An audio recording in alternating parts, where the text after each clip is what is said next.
நான் பாக்குற மாடு பாத்தீங்கன்னா கிர் கிராஸ்னா 6 பல்லு 2வது ஈத்து. கொம்பு பாத்தீங்கன்னா மீச கொம்பு, சின்ன சின்ன கொம்பு, பியூர் ரத்த சேவலை.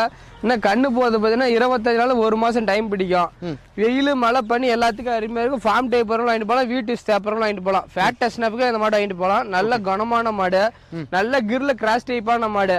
ஒரே ரத்த சேவலை கிர் கிராஸ்ல வேற நினைக்கிறோம். தாராளமா கூப்பிடுங்க எடுத்துக்கலாம். பியூர் ரத்த சேவலை. இந்த மாடு பொறுத்த வரைக்கும் பார்த்தா அரியா பிள்ளைங்க கூட உட்காந்து பால் பீசலாம். குணமானத்துல அப்படி நிற்கும். சாதுவான மாடு, காட்டு மேய்ச்சல் உள்ள மாடு. காட்டு மேய்ச்சல் மாடு தான். ஃபார்ம் டைப்பர்லாம் வாங்கிட்டு போகலாம், வீட்டு ஸ்டேப்பர்லாம் வாங்கிட்டு போகலாம். குணமானத்துல தங்கமான மாடு. தலையீத்திலே போனாங்கன்னு வயசானவங்க தான் பால் கறந்த மாடு இது. குணமானதுல தங்கமா இருக்கு, எந்த பிரச்சனையும் கிடையாது. 2 பேரையும் நேரம் 10 கறக்கூடியமான 1 மாசம் ஆகும். நல்லா ஃபுல்லா மடி எடுத்து தான் கண்ணு போடும். குணமானதுல நீவி காட்டுறோம் பாருங்க, எப்ப இருக்குன்னு பாருங்க. குணத்துக்கு தான் அந்த மாட்டுக்கு பணம். குணமானம் தண்ணி தீனி சாப்பிடறதுல அப்படி சாப்பிடும் இந்த மாடு. நல்லா குணத்தை லீவ் காட்டுற மடி லூஸ்ல எடுத்து காட்டுறோம் பாருங்க. இந்த மாடு சேல்ஸுக்கு அவைலபிளா இருக்குண்ணா. தேவைப்படுறவங்க கூப்பிடுங்க, எடுத்துக்கலாம். நல்லா மடி லூஸ் பாருங்க, அவ்வளவு இருக்கு பாருங்க. இவ்வளவு சுருக்கு இருக்கு.